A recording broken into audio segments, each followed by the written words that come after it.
Right, let's start at the beginning. I'm on the bottom bunk and I can hear my mum at the top of the stairs screaming at my brother to get up out of bed. He was on the top bunk, my brother was pretending to still be asleep. He, just like me, did not realise the urgency or panic in my mum's voice. Mum screamed, "Lee, get up, I need your help. Lee, get up. Lee!"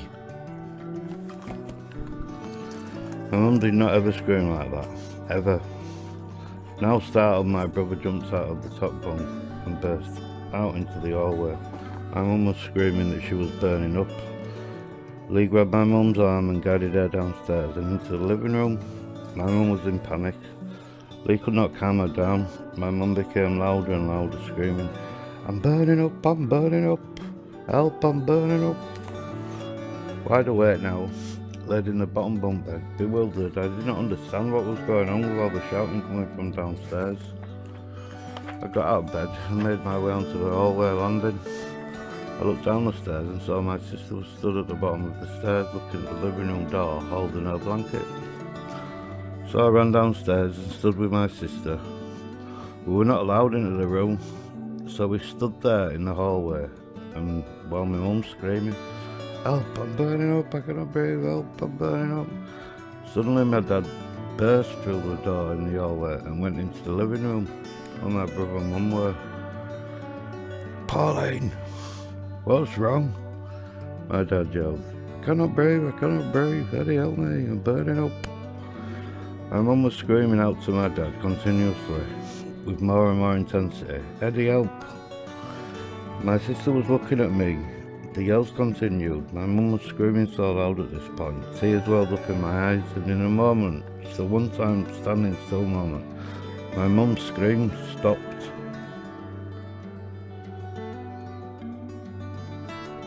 It was just complete silence. Being in the silence was worse than the screaming. I grabbed my sister with a look of fear. She cuddled me back. We knew that this was not good. More silence. Then with a roaring cry, my dad started shouting, "Pauline!" My mum was silent. In complete panic, my sister and I burst into the living room to find my dad trying to revive my mum, crying out, "Pauline," two at the same time. My mum laid still, lifeless. She had become blue, limp, and motionless on the living room sofa. I could not look at her and found myself looking above her. And so while I was doing that, I waved goodbye. I saw faintly a bright yellow light haze surrounding her beautiful warm blue eyes. I became engulfed with a feeling of love that I could only feel in the physical as a hug. Final embrace, with no sadness or fear, just love. This happened briefly. Either in my mind or in my spirit, I felt it was the right thing to do, raving away. Lee, my brother, shouted my name, "Adam!"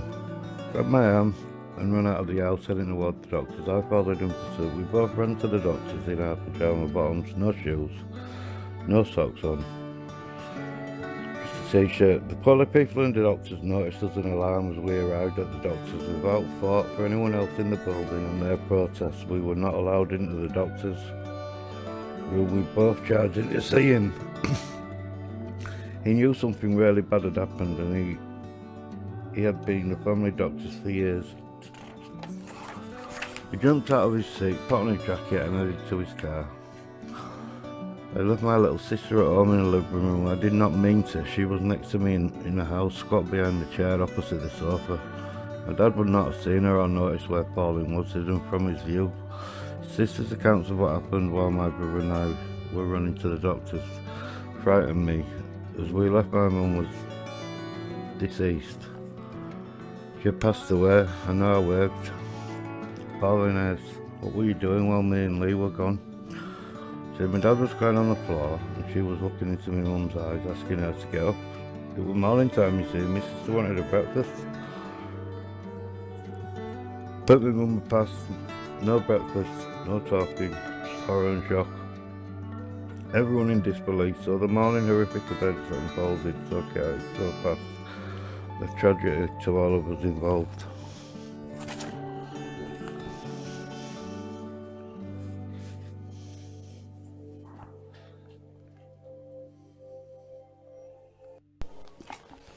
before sleep paralysis, I grew up in a 3-bedroom terrace house with my brother and shared a room. My sister had her own room. It was a small box room. It allowed for a single bed and a wardrobe that left enough room for the bedroom door to open and shut. In our house, if you got sick, you slept in your sister's room. If you had floor out like that, you'd be in quarantine for a week. So aka sister's room. This is where the darkness was within the home. It's not scary, just annoying, but definitely a mischievous energy resided within the little box room. While poorly staying in the room, I would have recurring dreams of a voice talking to me, taunting me. A very clear voice that was persistent and constant, talking and taunting me within a recurring dream that you could not escape. It were a little bit like crossing over a road and then opening a door and then starting to cross the road again to open the door, to being back over the other side of the street, to cross the road, to open the door. The voice or the entity in the room matched its words with perfect correspondence to the dream, almost like it was their dream. You had entered a reciprocal memory. Someone was reliving over and over again like a ground-up repetition dream. Whilst having a fever and burning up, the only exit from this nightmare was to get up and go downstairs. Anyway, to me this was normal. While we all grew up. Eventually the box room was extended and banging on the bedroom door was a regular recurring theme, with nobody being on the other side, the light switching on and off, being on when you had turned it off. So at 17, 18, I was engaged with my girlfriend Louise and I stayed in the now extended box room. We both worked at the local supermarket. I was a baker and Louise was a greengrocer. I would start work at 5 AM, Louise would start work at 6:30 AM. We had a routine going on. I would work straight through from 5 AM until 1 PM. Louise would start at 6:30, take her dinner at 1 until 2 and then go back to work while 3:30. Her dinner hour at 1 o'clock. When I'd finished, we would go home and eat dinner together. Louise would go back to work at 2 and be back at 3:30. She would usually find me asleep upstairs in bed when she returned from home and would always jump in bed with me for a cuddle when she came home. Anyway, Louise told me she was going to see her mum after work this particular evening and was not going to be back home well later on that night. As usual, I started at 5, finished at 1, went home, shared some food with Louise, while 2. She went back to work and I jumped into bed to catch up on some sleep. As Louise left, she shouted, "Adam, don't forget I'm off to my mum's after work, so I'll be home late. I will phone you before I set off." I replied, "Okay, no worries, love you, bye." I was having a really nice sleep. About an hour or so passed by. I turned around in bed and cuddled Louise. I was even feeling a little bit frisky. I put my leg in between hers while cuddling her, laid on my side. I could place my close to the back of her neck, so I could kiss her neck. And then it happened. Adam, I thought to myself, Louise ain't coming home or later, she's at her mum's. I totally freaked. There was something or someone in my bed and it was not Louise. I grabbed the head and began pushing and pulling hitting it against the wall. As I opened my eyes, nothing was there, nothing. Weirdly, I could still feel the invisible body for moments after I opened my eyes, still forcing the head into the wall, hearing and feeling the shockwaves from the impact from the bedroom wall. Surprisingly, I wasn't scared, just shocked. It took me a while to fully get over this experience. It was so real. Louise thought my mum's spirit might have done this. There's no way mum would have got into bed with me. Whenever she visited me, she visited me downstairs and I could smell her brown suede leather gloves. It was the entity that was in the room from being a child, the same entity that was always in the box room from the very beginning. It was to save me while in my very first sleep paralysis or so I thought.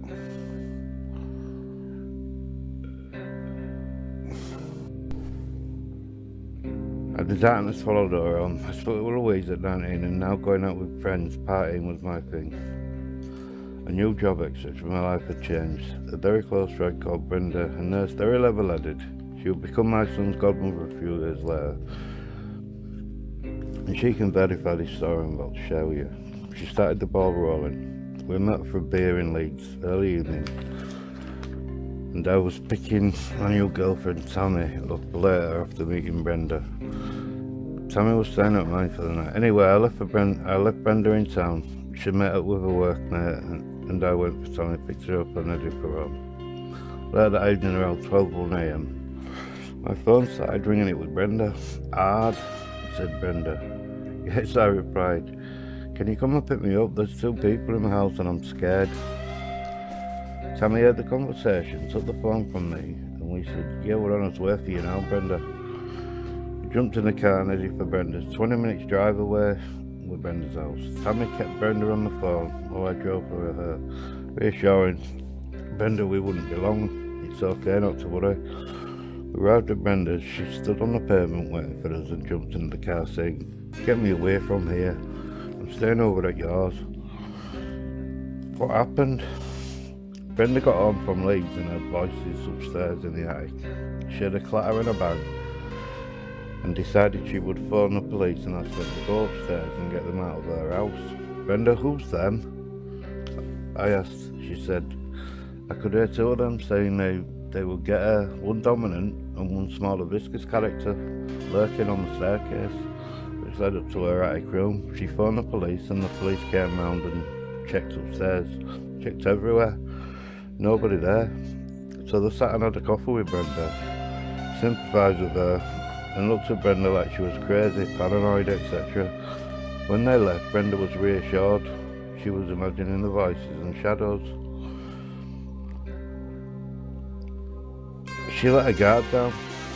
Feeling better about the situation, Brenda went upstairs to run a bath. As she'd run in a bath, she heard and saw the shadows again on the staircase, went into the bathroom to pull the plug on the bath, turned around and was met with the now shut bathroom door and voices becoming louder outside the bathroom door. She then phoned me and made her way out of the house and waited outside while we picked her up. Tammy and I asked if she had been smoking weed. "No," she said clearly, shaken up. We took her back to our house and we fell asleep all in the living room, chatting throughout night. I dropped Tammy and Brenda off the following day. Went and checked everywhere in Brenda before leaving and heading to work. I had a shit shift that day. It was 10 till 6 and it was a Saturday and a long day. I phoned Brenda and asked, "Is everything okay?" "Yeah, all's cool, lad. Thanks for getting me. No shadow people here today." After work I drove home and got Chinese for my tea. Nobody was home, just me. I heard a crash and a bang upstairs in my room. Jumped up, ran upstairs, nothing looked out of place, shouted, "Pauline, are you home?" No reply, so I headed back downstairs, got to the bottom of the stairs, into the hallway, and I heard another bang coming from upstairs now. Standing where my sister and I had spent that awful moment years before at the bottom of the stairs, not only could I hear the 2 people upstairs, I could see the shadows moving around as they taunted me. I was frozen by fear for a moment until I shouted out, "Who's up there?" No answer, just silence. Another still silent moment in this hallway. This time I'm older, it's dark and I'm alone. I looked out of the window to see my neighbour Steve, who's taking his 2 Doberman dogs for a walk. We're a piss at the end of the street. I opened up the door and said, "Steve, I think there's someone upstairs in my house." He just whistled over to the dogs who followed him up the stairs towards my outside door where I stood, and I explained I can hear voices and see shadows moving around upstairs. We all went room to room in the house, nothing anywhere. Stayed a quick can with me before taking his dogs home and making me sure I was okay. It was late now, about 12:01 AM. I was feeling secure and safe. There's nobody upstairs. I'd let my guard down. Just like Brenda did the evening before, I hadn't even connected the 2 at this point. Went upstairs, laid on my bed, fell asleep. About an hour, maybe 2 had passed.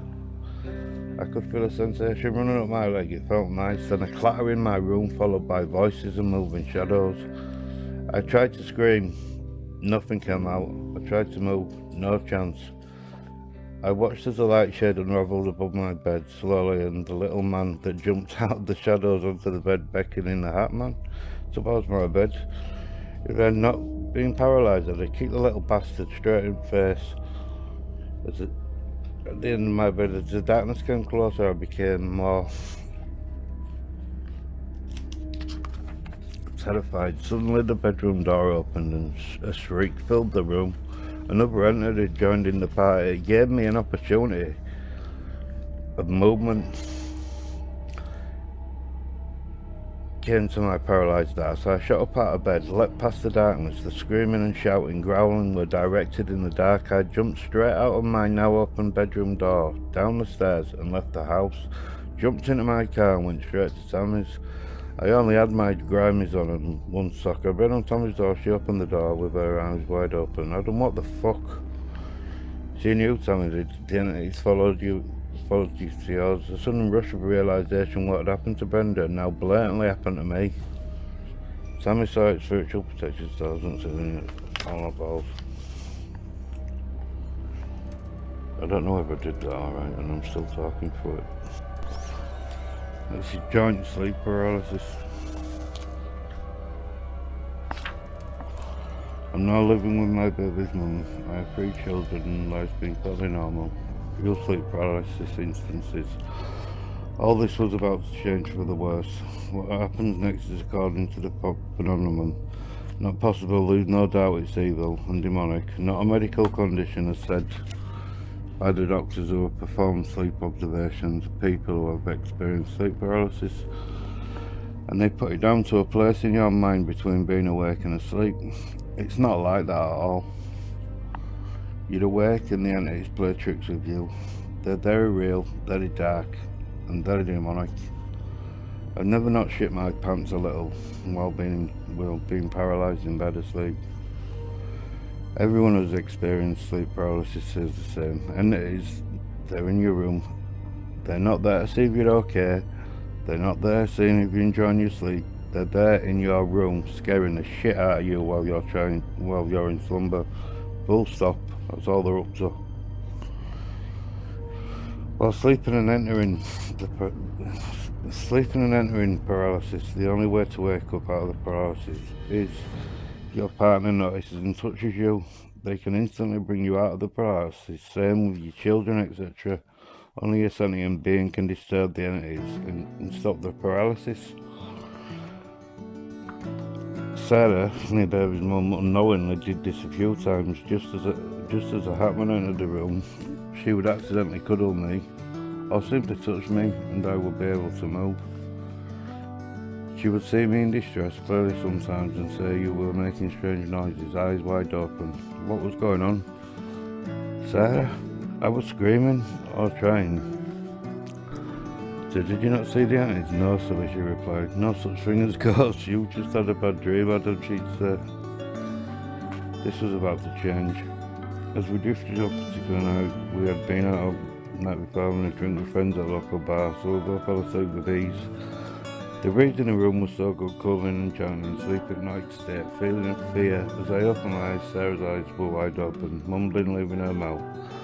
Look of fear in her eyes as she looked over at me. It was clear she was in paralysis. I tried to reach her. I could not. The same paralysis had overcome any efforts I could make to move. A shout, a bang, scraping and laughter in the darkness of our bedroom. Unrelenting fear.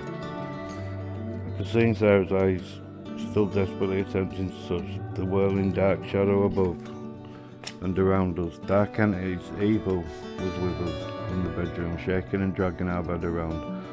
The room was intense as it had begun, it came to an end. Sarah's phone lit up, started ringing, and eventually we touched, and the darkness dissipated instantly. Chapter 4.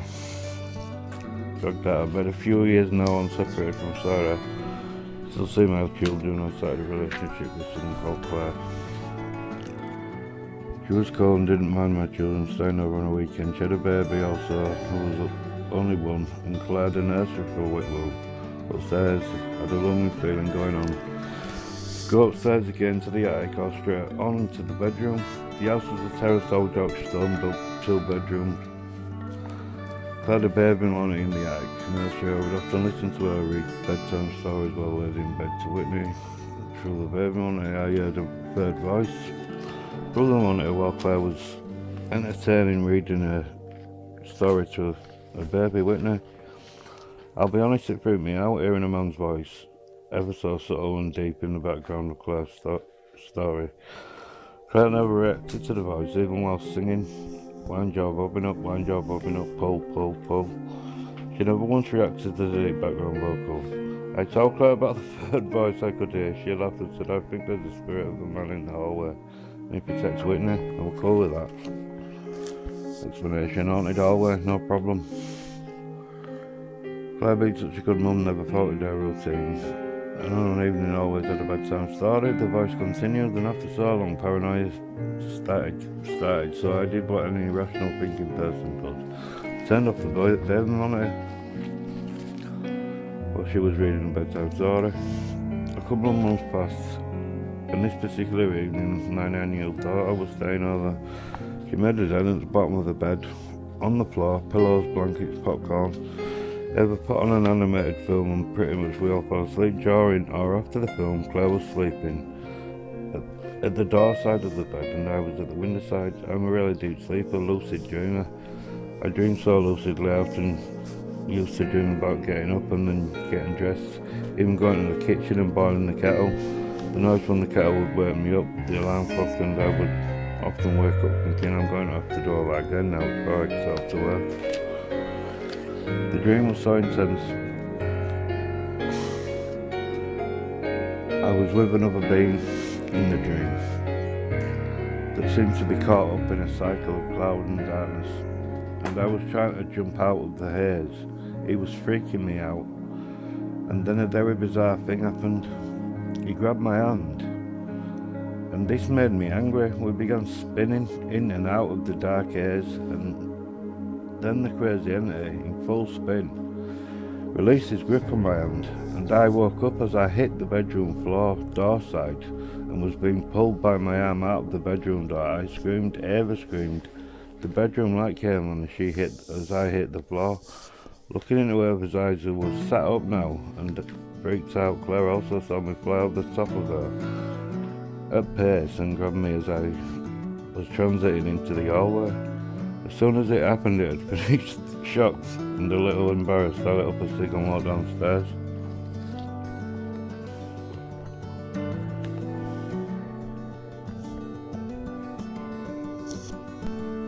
Where did Saturday go?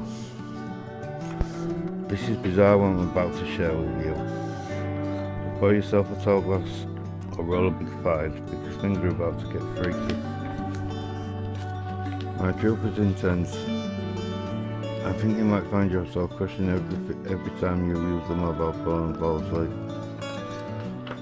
I sold some of my window cleaning round and made a big enough raise to buy a van, get a flat, have my children over and take them to the seaside. I put some rainy day money away in an account for them. Cleaned myself up, new clothes, etc. Things were on the up.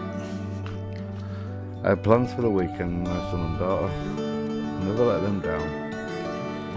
I love them at this point in my life. They were the only reason I woke up on a morning. So Friday night came. I remember being sat up in bed playing on my mobile phone. Don't remember falling to sleep. Turning the light off, even using the bathroom. I should remember waking up fully dressed on top of the quilt in total darkness. The time was 8 o'clock, Sunday evening. Startled, I instantly looked at the notifications on my phone. There was text messages off the voicemail, missed calls, 20 to 30 from my baby and friends and family. What the fuck had gone on? I went through the gallery in my phone. I had a video on the phone of me laid in bed, playing on my phone. Wardroom door opening and shutting at the side of me, and shadow figures slowly surrounding me. In the video, I didn't notice a thing that was happening around me. I was totally oblivious to the movement in the room. I just sat there, playing on my phone. A sudden thought and complete confusion overwhelmed me, as the video of me on my phone had been captured of me by my phone. The video was taken by my phone, not sent to my phone, captured by my phone of me using my phone, laid in bed. So, I decided to hook the phone up to my PC and upload the video. I'd be able to zoom in, freeze frame, etc. Evidence that something unusual had taken place and let me know where Saturday had gone. This was a mistake as I plugged in the USB lead into the tower. A crackling began. The keyboard was typing. Then bang, it exploded. The PC billowed smoke and the Sony Ericsson was sizzling, melting into the carpet. I fucking lost it. Kicked the monitor, smashed the chair, wrecked the flat, literally 5 or 7 minutes raging, punching. I was babies down on no proof of where my phone numbers. Gone, no communication left.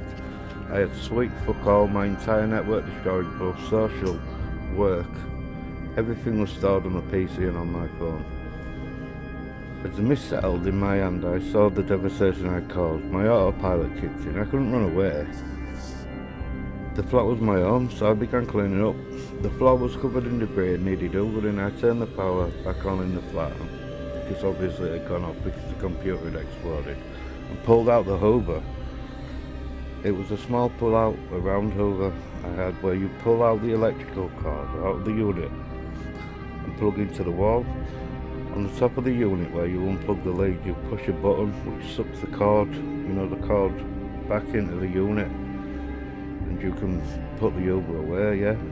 While hovering around the flat, I was stopping and starting and bagging up bigger pieces of debris, shards, etc. I couldn't help but notice a presence in the flat with me. I ignored it for a while, but me being me couldn't resist saying out loud, rather than watching me, could help out.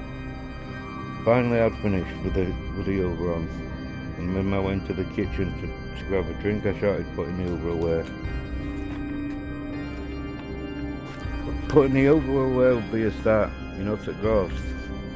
And anyway I heard clunk, zip, clunk.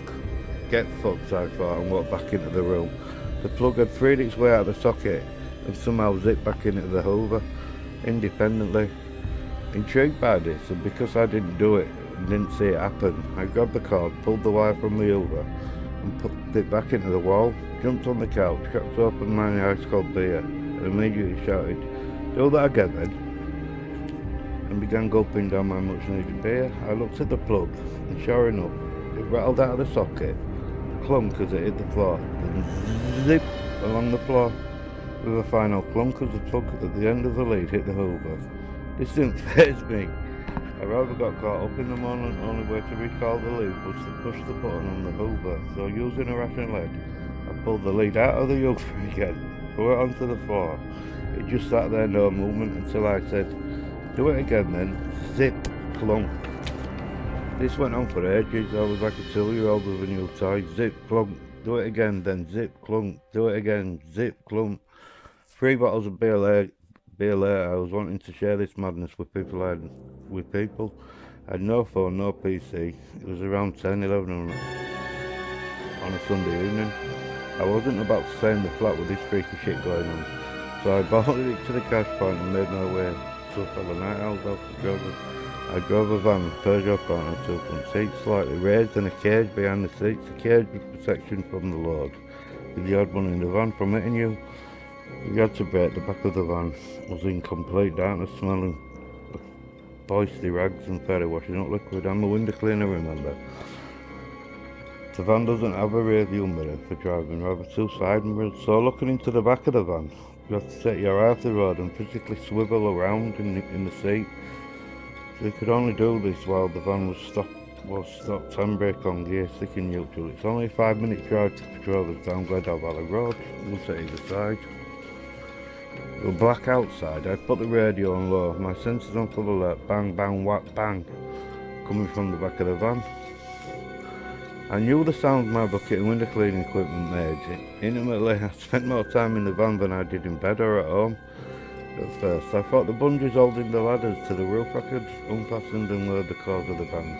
Bungees are elastic leads which anchors on the end forks, which easily wraps and secured the ladders of the roof rack. I put my arm out the window, grabbed the ladders and shook them. They were fastened tight, the bungees had not moved. Keeping my eyes on the road, I turned off the radio and listened. Went over a speed jump, geared down into third and slipped it in fourth. I felt a cold wet splash on the back of my neck.